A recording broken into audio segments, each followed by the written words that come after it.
Bapak dan Ibu sekalian, telah hadir di hadapan kita Bapak Wakil Bupati Kabupaten Aceh Barat. Kita gunakan kesempatan ini sampai jam istirahat untuk kita minta arahan dan informasi-informasi yang penting tentang bagaimana pembangunan dan peningkatan mutu pendidikan di Kabupaten Aceh Barat sesuai dengan Registra Kabupaten yang akan datang. Jadi karena apapun yang kita bicarakan pada hari ini dalam rangka mendukung Registra Kabupaten Aceh Barat. Kepada Bapak kami persilakan dengan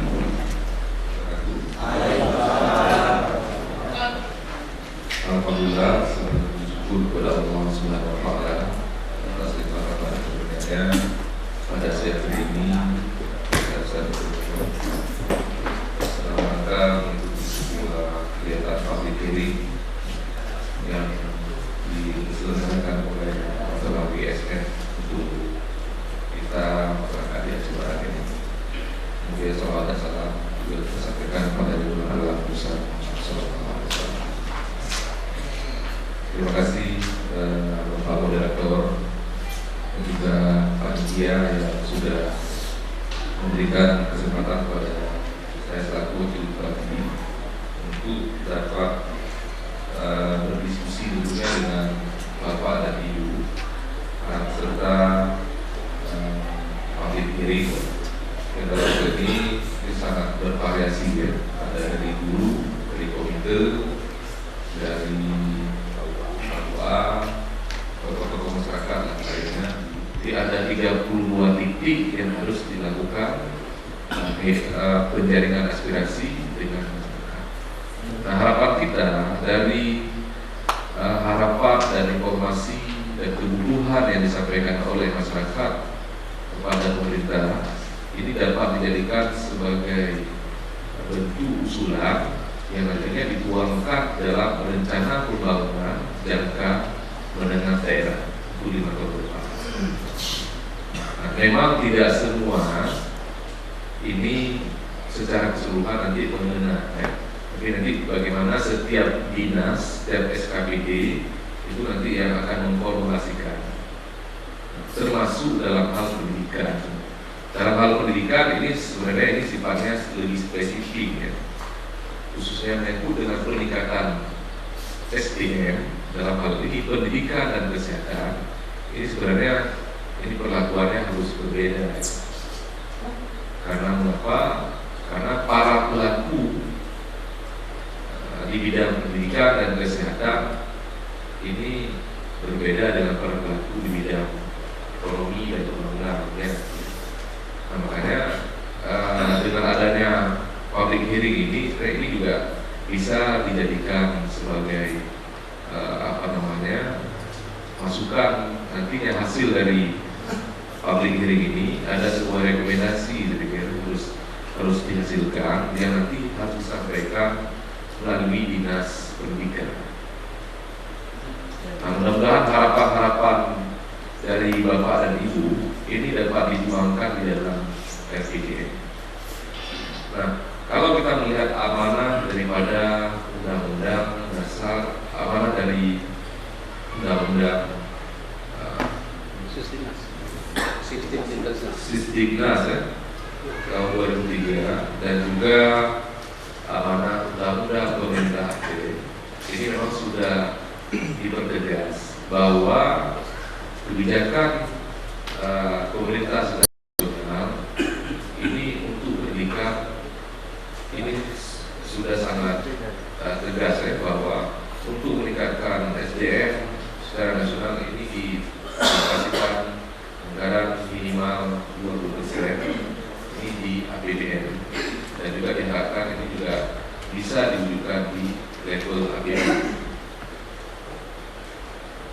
Nah, targetnya ini di dalam 5 tahun ya, pikir pemerintah pusat ini sedang menggenjot berupaya untuk bisa mencapai pada titik 20%.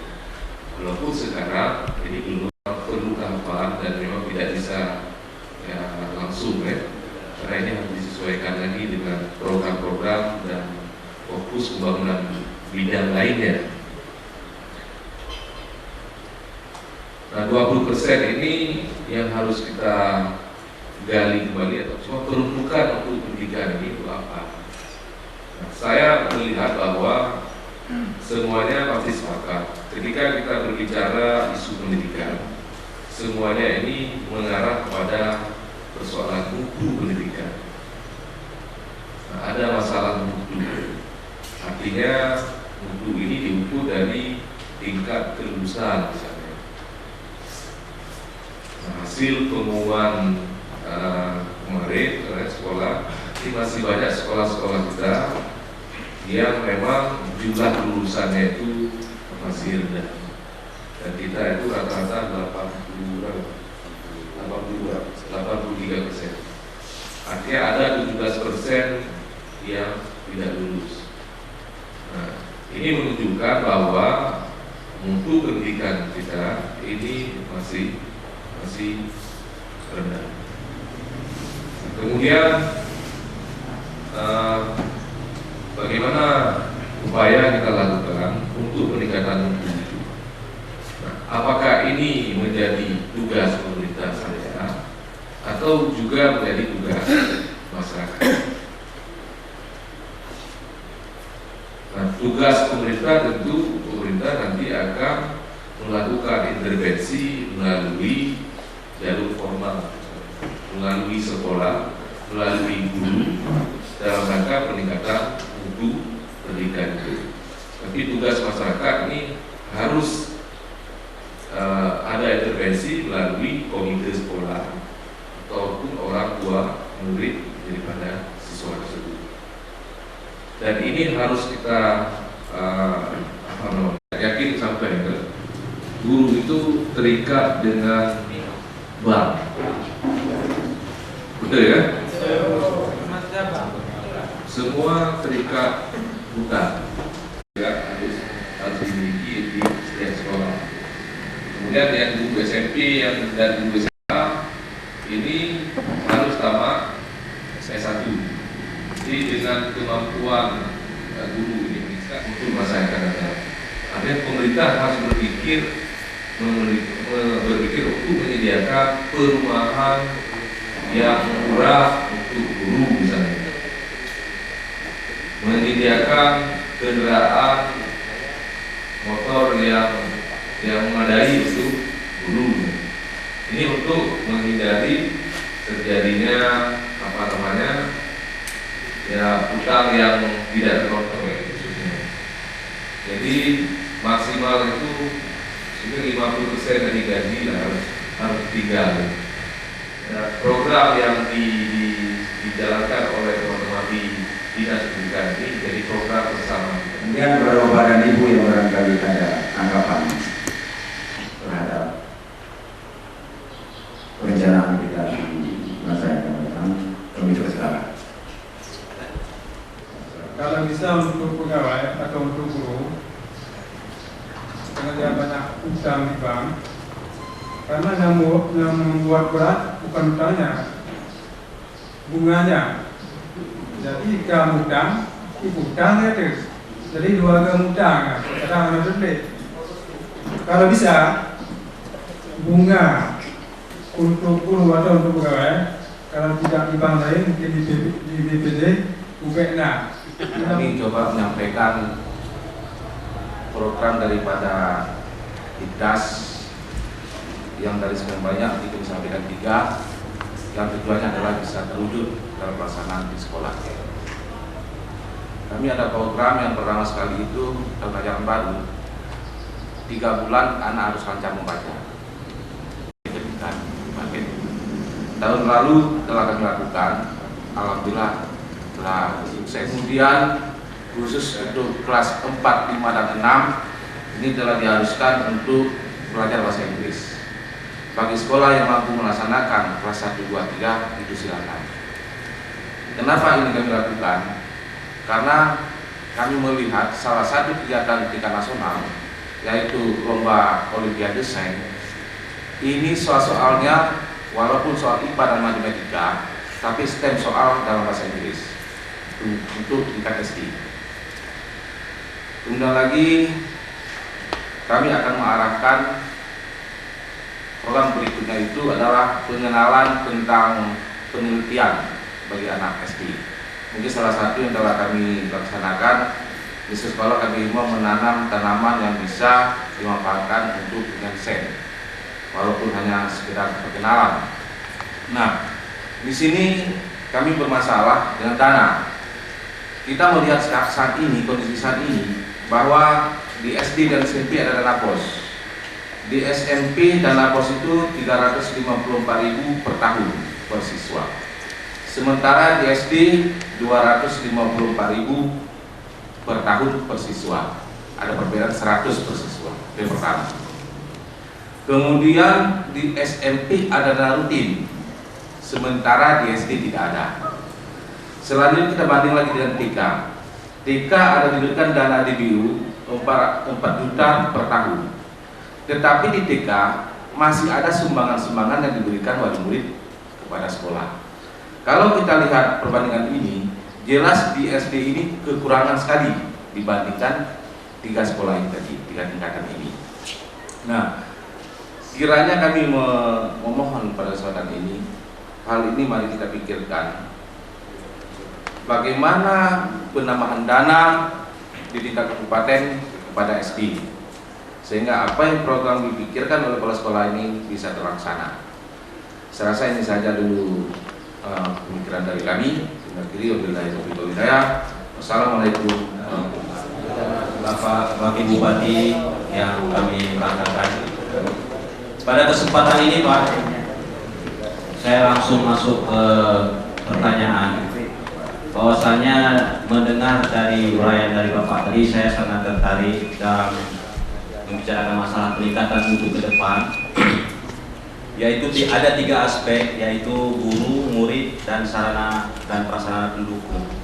Saya sangat tertarik apabila yang pertama sekali itu diangkat masalah guru, Pak. Sebagaimana tadi kami dengar dari Bapak Kasih Didas, itu ada program 3 bulan anak-anak SD itu sudah bisa membaca teknologi dan lain-lainnya. Tapi jangan pula kita lupakan masalah intaknya, Pak. Karena di MI mungkin mayoritas dan didominasi oleh guru agama.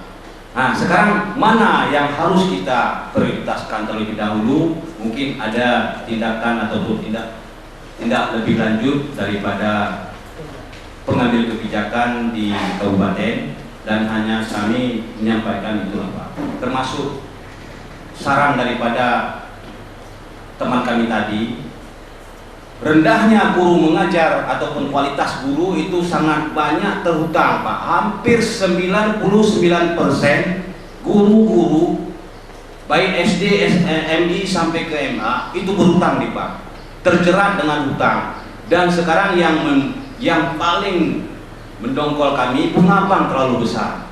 Kalau bisa, Pak, itu jangan pula dihapus, nggak mungkin karena itu aset daerah.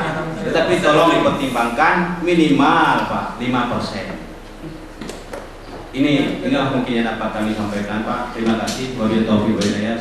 Harapan dan masukan yang berbeda. Saya sepakat dengan turunan suku bunga itu. Tapi kita harus sepakati kredit itu apa. Bukan berarti semua kredit guru-guru itu diberikan dengan suku bunga yang rendah. Bagi saya berpikir bahwa kredit bisa murah itu untuk kepentingan misalkan pembangunan rumah guru ataupun untuk kepentingan penyediaan kendaraan bermotor, dalam hal ini roda 2 untuk guru. Tapi untuk yang lainnya ini harus tinggi.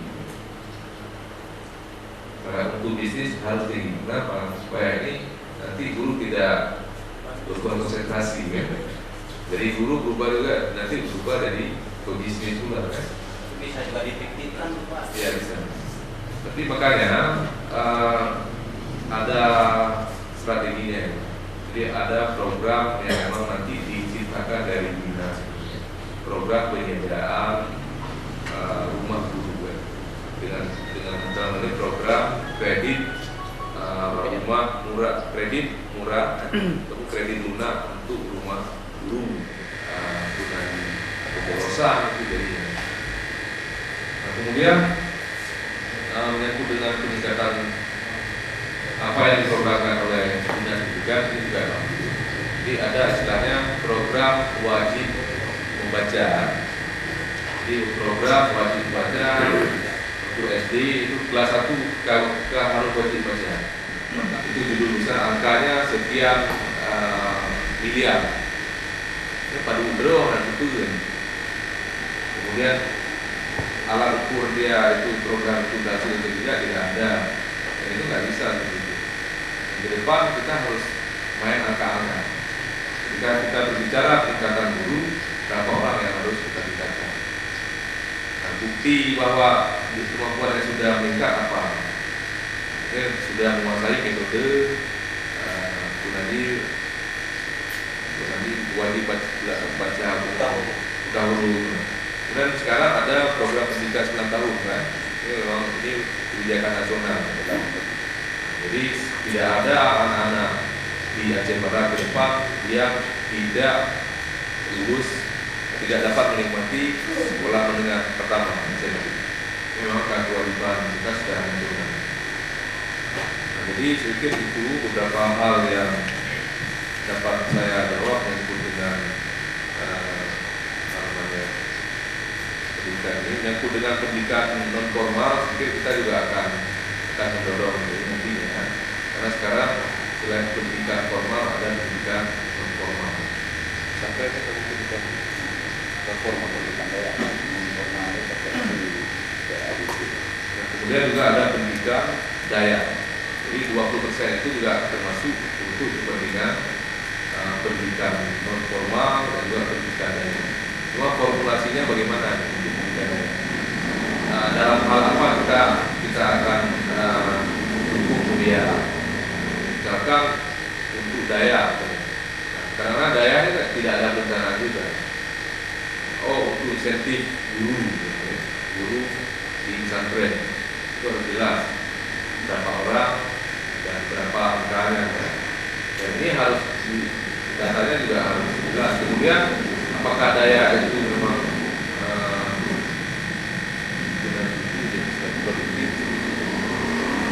produktif atau tidak? Nanti daya itu cuma nanti tidak mengacu pada kurikulum persekolahan. Yang model daya TPA tradisional. Jadi seorang tengku mengajarkan anak TPA dengan daya. Yang katakan daya ini yang memang santrinya mondok, itu dikatakan daya. Tapi di luar itu semuanya di TPA. Nah, TPA ini juga guru-guru TPA juga akan mendapatkan alokasi untuk diberikan insentif saja. Cuma besarnya karena 20% itu termasuk para guru dan daya. Demikian, kemudian yang manajemen ini kuncinya di Dinas Pendidikan itu sendiri, karena ini sentral pelayanan pendidikan secara menyeluruh di Kabupaten Aceh Barat. Jadi bagaimana dinas ini dapat menunjukkan sebuah praktek pelayanan yang lebih baik bersahaja tanpa mendorong tanpa membawa semangat korupsi.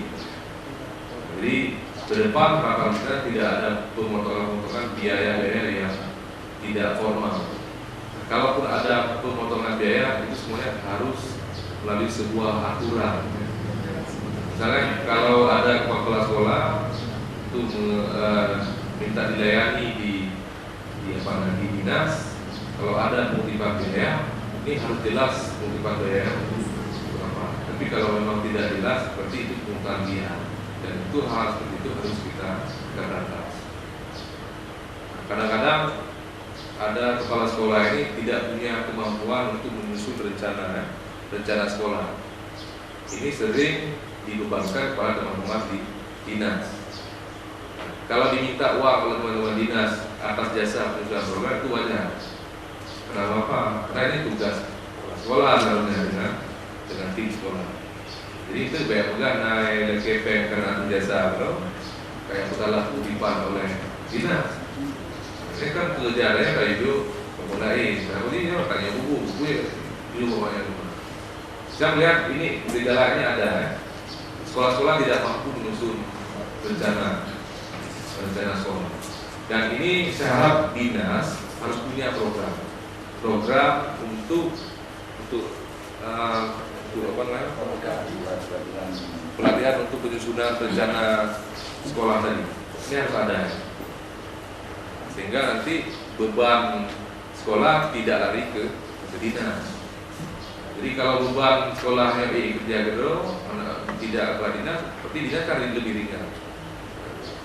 Selama ini kan dinas banyak pekerjaan ditambah lagi beban dari sekolah, jadi menunggu, sehingga mungkin proses pelayanan juga ini bisa terhambat. Pikir demikian. Kalau ada yang lain, silakan. Pak Wakil Bupati, saya Kolonel Urusan Agama Kecamatan Papua. Dalam hal ini saya ingin menyampaikan kepada Bapak dan sebagai saran, setiap 6 bulan sekali atau 3 bulan sekali, supaya guru-guru ini diajak untuk musyawarah briefing, meeting. Kegunaannya adalah untuk mendengar keluh kesah dan menanyakan, menyampaikan aspirasi mereka masing-masing. Dalam hal ini kalau Bapak Wakil Bupati setuju, yang pertama mungkin Bapak lebih akrab dengan mereka. Saya angkat Bapak sebagai Bapak asuh mereka, mengasuh mereka setiap 3 bulan atau 6 bulan sekali. Dipanggil mereka pada hari Minggu, itu tidak terganggu mengajar. Itu sangat penting Pak, karena selama ini kurang musyawarah, kurang duduk bersama, sehingga masing-masing jalan sendiri. Saya tahu ini tinggal uang cuma 100.000 lagi udah habis kredit, sampai itu dipotong gaji utang. Jadi kita beri masukan-masukan, kita beri nasihat kepada mereka supaya tidak banyak utang misalnya, atau dalam apa yang kedua yang kita berikan kepada mereka. Kemudian selanjutnya, saya selaku Kepala Urusan Agama bertanggung jawab dengan yang memandikan mayat di kampung. Ini kalau bisa dialokasi sedikit. Nggak perlu banyak. Mereka ibu-ibu atau pak yang memandikan mayat ini mungkin dalam 1 tahun 200.000 aja cukup. Mungkin nggak banyak 200.000. Jadi memang sejak saya sebagai kepala KWA di Kelurahan KWA 16, saya sudah mengusul, tapi belum evaluasi. Demikian, terima kasih. Assalamualaikum warahmatullahi wabarakatuh. Ini sampai saat ini belum ada ruang PKG. Setiap kita mengadakan rapat kepala sekolah dewan guru, selalu kita menggunakan ruang belajar. Sehingga waktu kita gunakan ruang belajar tersebut, anak-anak disuruh berkemudian di fokus itulah kita berawal dari pembinaan daripada guru-guru kita. Ya kan? Sekarang kita lihat dalam pelajaran matematika saja berapa banyak alat peraga yang diberi bantuan oleh UNICEF kemarin. Tapi sangatlah kurang saya lihat guru-guru matematika dapat mengimplementasikan atau dapat menggunakan alat peraga tersebut. Belum lagi dengan IPA-nya. Minimal kita di buku itu punya 1 buah kit IPA atau 1 buah mikroskop misalnya sarana penunjangnya, sehingga guru kita nanti bisa berpraktek langsung, ya kan? Nah, apa namanya, tentang pelajaran-pelajaran yang mereka itu belum mengerti. Kemudian juga dengan berkaitan dengan Pak Kapiten yang mengatakan kelas 1, 2, dan 3 itu adalah kelas awal.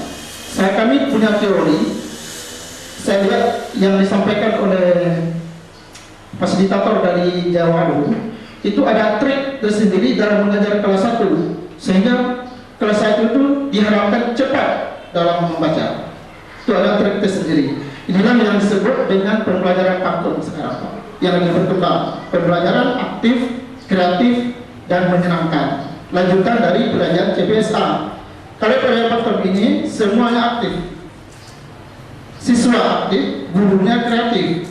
Kreatif dalam arti menciptakan bagaimana sebuah pembelajaran itu bisa mencapai target dan bisa membuat anak senang dalam belajar. Nah, itu. Tapi sayangnya saya lihat dan kami telah dibekali tentang itu, kita sangat kekurangan di bidang lagi-lagi di bidang dana. Dalam kegiatan buku saja kita sangat membutuhkan banyak dana dalam persiapan alat-alat tadi yang saya sebutkan tadi. Belum lagi kita implementasikan pembekalan yang telah diterima oleh guru kepada sekolah masing-masing sekolah IMBAS. Itu sangat banyak yang diperlukan sarana pendukung. Dari kertas-kertas saya cukup banyak, dari karton dan sebagainya. Nah, berkaitan yang terakhir dengan evaluasi yang Bapak sampaikan tadi, evaluasi itu bukan hanya kepada siswa, tetapi juga evaluasi itu kepada guru. Caranya, setelah berakhir pembelajaran nanti, sang guru bisa memberikan sebuah refleksi kepada siswa, memberikan sekali kertas masing-masing siswa. Nah, siswa menulis sampai di mana keberhasilan guru itu mengajar. Nah, refleksi tersebut kepala sekolah untuk dapat melihat atau mengoreksinya. Berarti guru ini telah berhasil atau belum di dalam sebuah pembelajaran tadi. Demikian serasa sebuah masukan dan juga harapan. Lebih dan kurang saya mohon maaf. Assalamualaikum warahmatullahi wabarakatuh. Pengawas dan pendidik diberikan yaitu sebagai kendaraan untuk mengunjungi wilayah-wilayah yang jauh.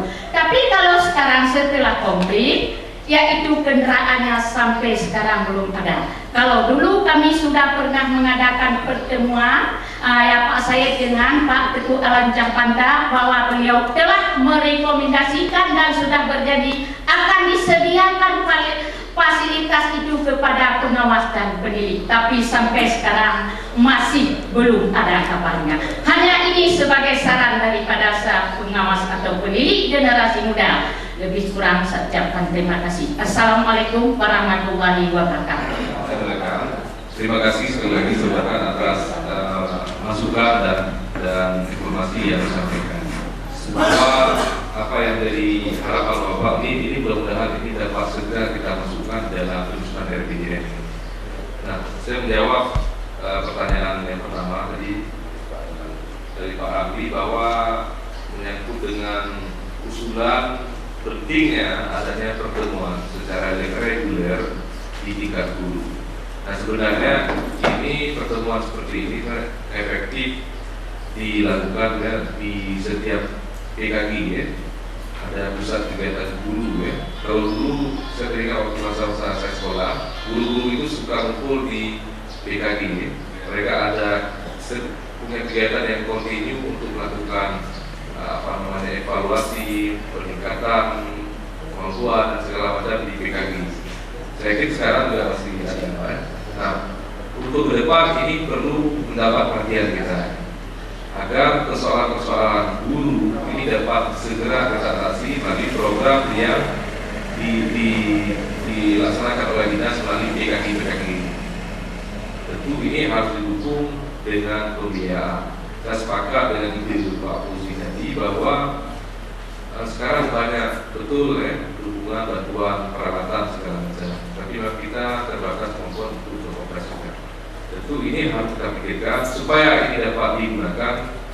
Tentu ini ada guru yang memang secara khusus kita latih untuk menguasai alat-alat yang sudah tersedia.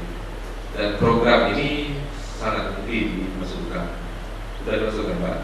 Nah, jadi ini mulai tahun 2008 ini harus ada. Kita bisa minta kita kerjasama dengan misalkan kalau untuk IPA dengan FKIP IPA atau langsung dengan Fakultas IPA yang itu lebih khusus. Mereka mampu memperkenalkan berbagai peralatan laboratorium, dan ini sering juga dilakukan kerjasama oleh dinas pendidikan di provinsi gitu. Mengundang guru dari bidang studi untuk di training di jurusan fisika, di jurusan biologi, atau kimia segala macam. Dan ini harus dituangkan dalam PCM dalam bentuk kegiatan. Kemudian, nah forum lain sedikit tidak hanya itu, mungkin perlu forum curah pendapat kan. curah pendapat para guru ya. Mudah-mudahan keluhan-keluhan guru ini dapat menjadi upaya dari kita untuk menyelesaikan secara pelan-pelan ke depan. Tapi di sisi lain, saya juga menarik yang disampaikan oleh komite sekolah bahwa hari ini memang masyarakat melihat menyangkut dengan uang karena nggak ada persoalan, karena sekarang sangat transparan, masyarakat tahu berapa uang yang masuk ke setiap sekolah itu, baik itu melalui dana BOS, DAK, segala macam, karena ini harus dipertanggungjawabkan melalui komite sekolah ya. Jadi komite sekolah hanya menjadi pihak yang memang harus menyetujui dan tidak bisa menikmati ya. Jadi komite sekolah harus rela karena kita memang selaku keluarga pihak yang menerima manfaat secara tidak langsung ya. Dia yang menerima manfaat nanti pasti anak-anak kita. Tapi kita diberikan kesempatan untuk mengawal, merencanakan secara bersama dengan sekolah yang mana yang menjadi prioritas penggunaan anggaran yang sudah disediakan oleh pemerintah hari ini. Nah, jadi memang kalau kita melihat dari gaji, diistilahkan gaji 13. Jadi kalau mengapa terbeli dengan kredit, memang karena antara kebutuhan ya, pemasukan dengan pengeluaran ini tidak berimbang ya. Jadi kebutuhan kita ini sangat besar, kemudian pemasukan kita kecil ya. Untuk menutupi kebutuhan yang besar ini kita harus mencari sumber-sumber yang besar pula. Menyangkut dengan usulan Ibu tadi, ini juga ada kaitan yang menyangkut dengan saya sepakat kredit lah ya. Nah, artinya kita berikan fasilitas ya, yang penting anak kita pintar ya. Kita berikan fasilitas untuk guru ini supaya mereka juga ada kemudahan. Jangan sempat nanti karena mereka nggak punya rumah, tempat tinggal yang layak, kemudian tidak punya kendaraan operasional untuk menuju ke sekolah, ini proses belajar anak-anak kita terhambat. Artinya seharusnya mereka bisa tiba jam 8 ataupun jam setengah 8 karena tidak ada kendaraan tiba jam 10, sehingga ini mengganggu proses belajar di sekolah. Tapi kalau memang nanti fasilitas ini sudah disediakan masih juga ini kualitas ini menjadi rendah, ini boleh katanya guru atau guru pak ya. Kemudian memang di sisi lain selain fasilitas ini bagaimana kita ciptakan sebuah kesadaran secara bersama bahwa pendidikan untuk anak-anak kita ini memang menjadi penting dan prioritas bersama dan menjadi tanggung jawab kita semua. Nah, kalau memang kita semua punya kesadaran untuk melihat bahwa ini sebuah pengabdian kita sebenarnya. Ketika kita bicara pendidikan, kita harus mengerti dan harus siap melakukan investasi. Kalau guru harus siap memberikan investasi ilmunya kepada para siswa. Kalau pemerintah harus bisa memfasilitasi ada investasi pembiayaan untuk pendidikan. Kalau orang tua juga demikian harus mau investasi untuk pendidikan anaknya, misalkan beli buku anaknya, menyekolahkan anaknya dengan segala sumber daya yang ada di keluarganya. Tapi kalau ada orang tua yang tidak peduli pendidikan anak, yang orang tua atau keluarga mereka yang penting kan. Saya pikir semua orang tua merasa sangat bangga kalau anaknya itu sukses, anaknya berhasil. Dan tidak ada orang tua yang ingin anaknya itu jadi penjahat, jadi orang malas, jadi orang bodoh, nggak ada.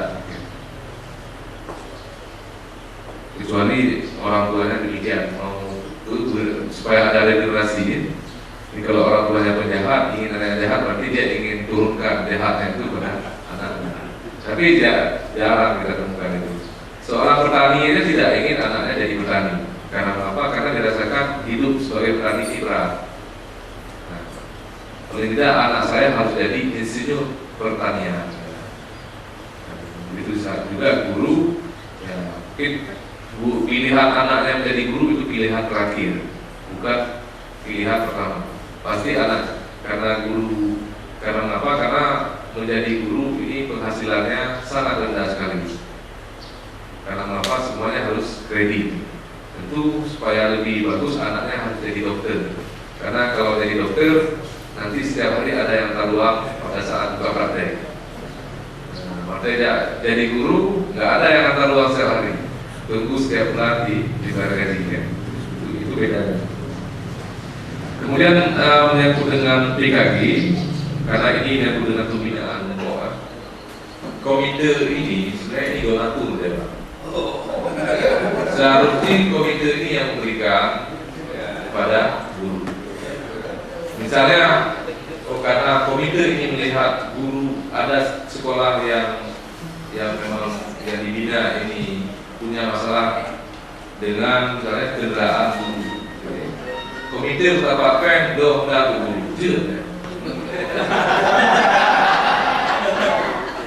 Jadi kalau pula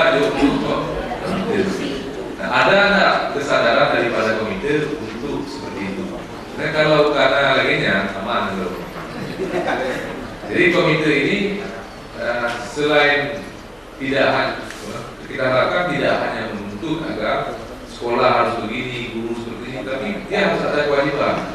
Nyonya panen pun nanti karena boleh kita boleh dulu supaya bangga ekonomi misalnya. Jadi kalau memang mungkin bawa ini tidak dibawa pun tidak dibukulah. Karena apa? Karena komite ini termasuk donor. Oh kalau bank ya anak rumah boleh nak bawa ya. Kemudian ada ide menarik lagi ya, saya lupa sampaikan. Ini apakah ini penting atau tidak? Ini kaitannya kadang-kadang dengan peningkatan gizi anak-anak kita yang usia belajar. Nah kalau ini juga punya pengaruh besar ya, terhadap peningkatan mutu pendidikan ya. Dikonsumsi gizi ya, makanan yang bergizi di tingkat masyarakat kita khususnya anak-anak ini saya yakin ini masih sangat rendah sekali. Dan ini seperti dinas pendidikan juga ada program nasional dinas pendidikan. Itu di Indonesia dulu ada makanan tambahan. Dulu lagi. Pengalaman cerita teman-teman ya. Apakah ini benar atau tidak? Di India itu sekolah-sekolah itu diberikan apa namanya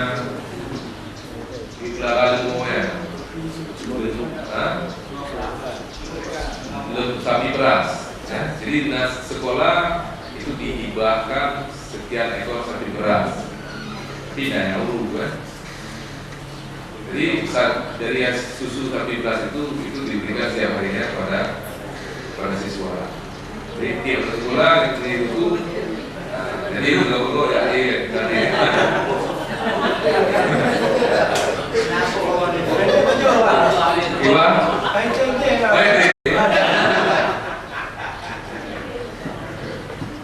Tapi saya juga berpikir bahwa bagaimana aset ya nantinya aset ini dalam bentuk modal, dan modal ini dapat membiayai hasilnya dapat membiayai kehidupan operasional sekolah.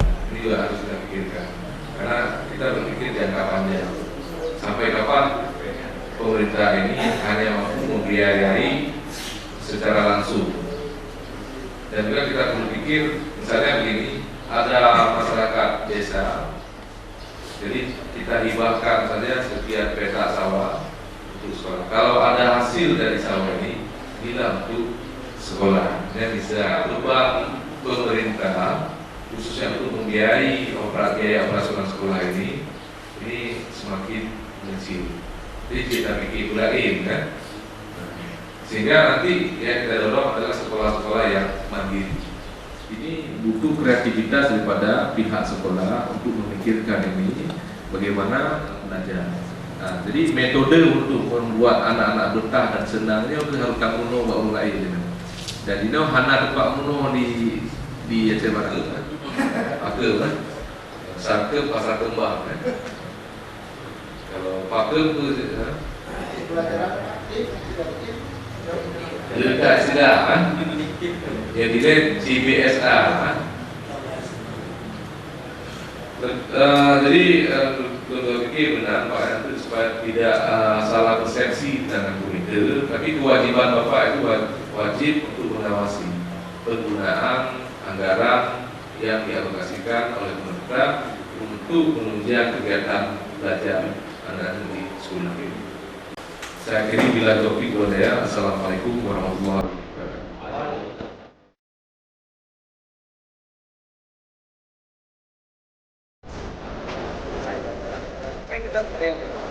Sama-sama.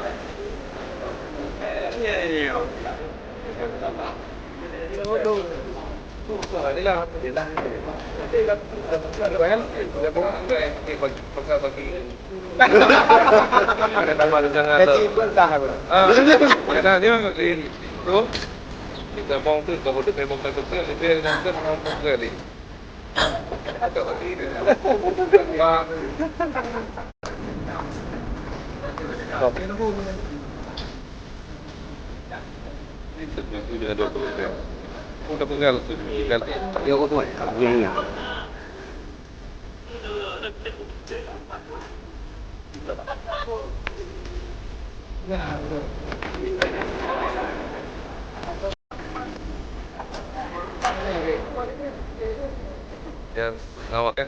Nhận được kìa. Gọi là lẹp luôn này kìa. UPA tuh. Udah kan roll. Begitu.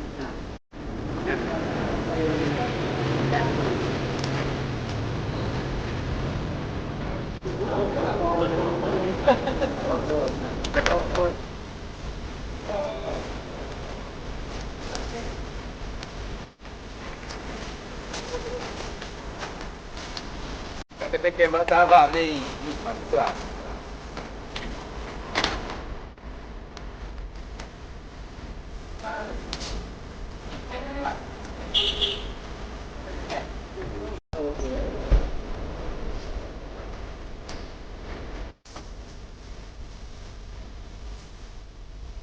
Yung dua.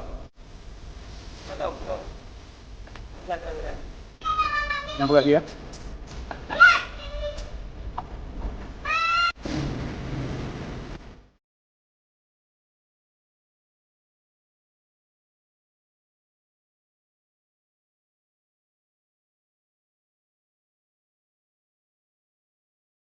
Saya untuk dana pendidikan. Jadi masing-masing kelompok dana itu dipakai untuk apa saja di dalam pendidikan. Sebutkan rincian alokasi programnya apa. Misal peningkatan guru.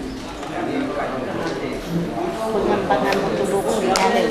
Waktu untuk menyusun perencanaan kita berikan lebih kurang 40 Potong dulu untuk tenaga kependidikan, kedinasan, uang yang tinggal diambil 20%. Itu yang pertama. Yang kedua, bisa saja 400 miliar itu langsung belanja negara, sektor pendidikan, dan minimal 20% dari APBD.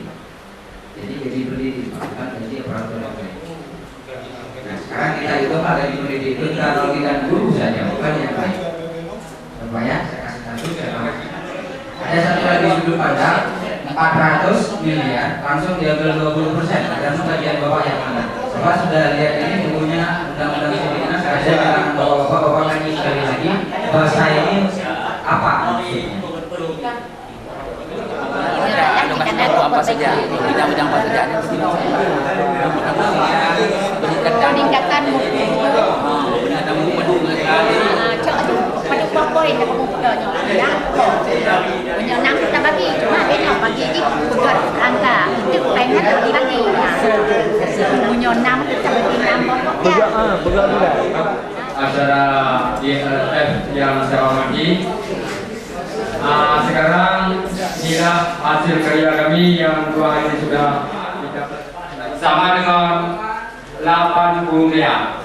Ini yang dialokasikan untuk pendidikan. Peningkatan mutu guru 25%. Pemeliharaan sarana dan prasarana 5% dan miliar. Yang kelima, pembinaan kegiatan ekstrakurikuler 7% untuk siswa miskin atau siswa yang berprestasi berjumlah 5% sama dengan 4 miliar. Insentif guru dan kesejahteraan guru 8%. Pengadaan transportasi akses berjumlah 4% sama dengan nilai pemaham yang pertama Ketua Rohani ASPD. Yang memahami ini Sekretaris Mukhtar SPDI, anggota Maksum Alwi Zubir Abbas dan ketika bangun mungkin besok, lusa atau bulan depan atau bulan depannya lagi mimpi ini betul-betul jadi, Pak. Bapak bisa bayangkan kalau begini wahana pendidikan di Jawa Barat. Mungkin tidak lama kita bisa maju. Silakan Bapak, kita bermain-main dulu dalam tataran mimpi. Mudah-mudahan besok pagi ketika kita bangun jadi kenyataan. Kami dari kelompok 1 kita ketahui bersama bahwa jumlah anggaran di sektor pendidikan pada tahun anggaran 2008 antara lain sejumlah 400 miliar. Anggaran untuk pendidikan dialokasikan 20% dikalikan 400 miliar sejumlah 80 miliar. Ini khususnya itu penyusunan dan evaluasi. Berarti 140 miliar. Kemudian dari anggaran besarnya, pertama peningkatan mutu guru 35%. Yang kedua, peningkatan kualitas murid 25%. Sarana dan prasarana 20%, intensif guru honor dan tenaga kependidikan yaitu 5%, operasional sekolah atau madrasah 15%. Berarti semuanya jumlah itu mencapailah 100%. Kami dari kelompok 5 menyusun dana anggaran untuk tahun 2008 seluruh dana yaitu 400 miliar rupiah. Ini dana keseluruhan. Kemudian dana untuk biaya pendidikan dikeluarkan 20% dari 400 miliar. Dana 20%. Maka di samping itu mari kita sama-sama melihat dari hasil kelompok 4. Dari dana 400 miliar, kami melihat di situ semua yang tidak diperhatikan itu juga tidak akan berjalan ataupun tidak bermutu satu pendidikan. Ini kita alokasikan 2,5%. Jadi 20M untuk murid, 20M-nya beasiswa khusus termasuk siswa kurang mampu. Itu 20%. Jumlah angka 4M. Dari 80 miliar yaitu 8M Kepada semua kelompok. Jadi kita kembali ke posisi semula berdepan. Maka ini kita gunakan waktu lebih kurang 20 menit, kita bersamakan persepsi dan ada perbedaan dalam hal ini. Tadi kita sudah sama-sama berdiskusi, jadi kami persilakan untuk saling memberi tanggapan atas hasil kerja kelompok. Kami persilakan. Ini saya ajukan kepada kelompok 1. Yang nomor satunya yaitu jumlah dana pendidikan tahun anggaran 2008 Rp 400 miliar.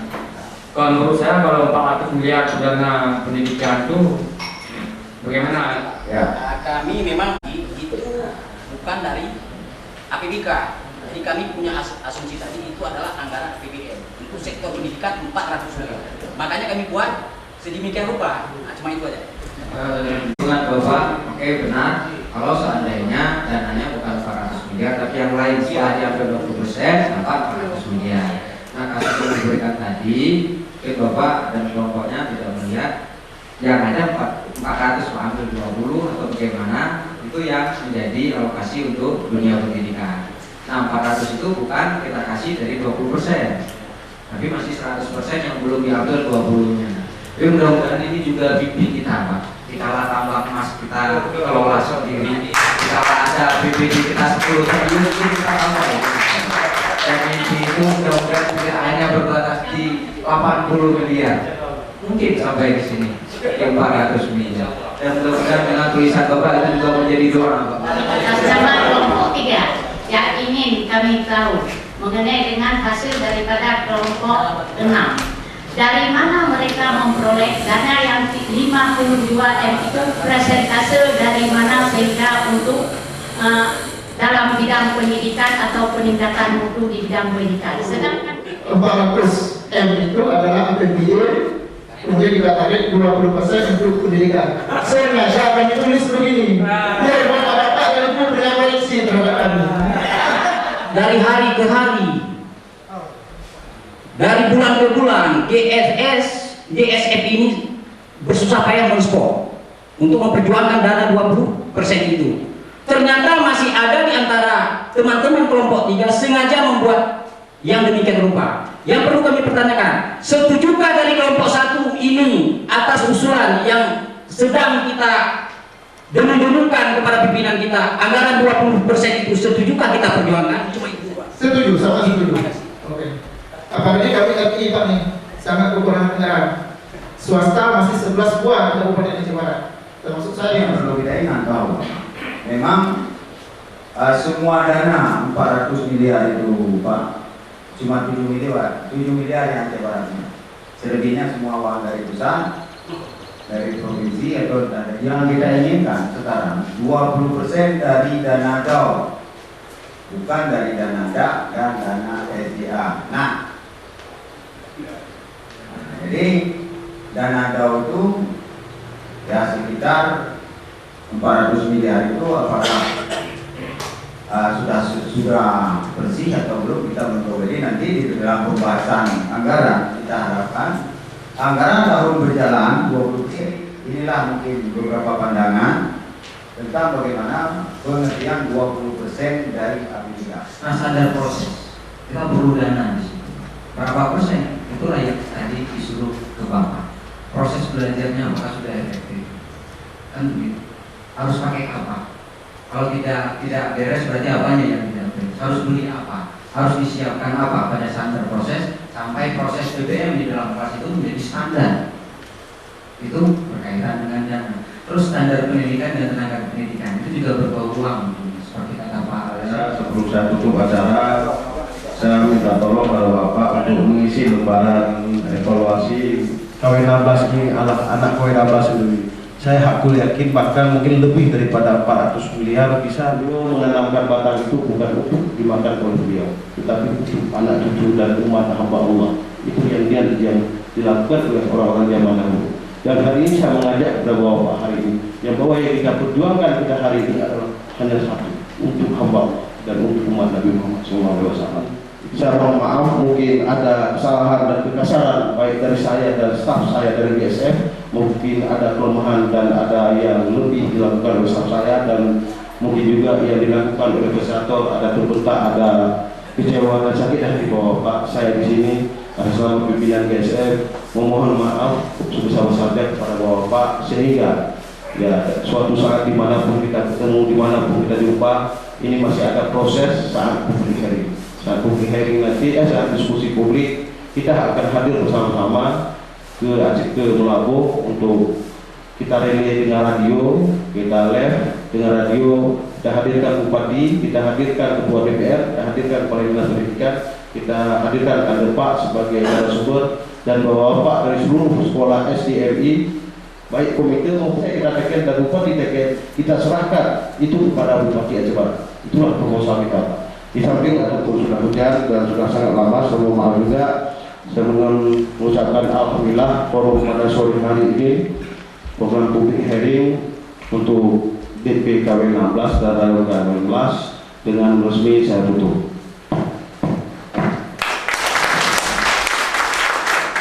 Dengan mengucapkan kita sudah jawab. Assalamualaikum warahmatullahi wabarakatuh.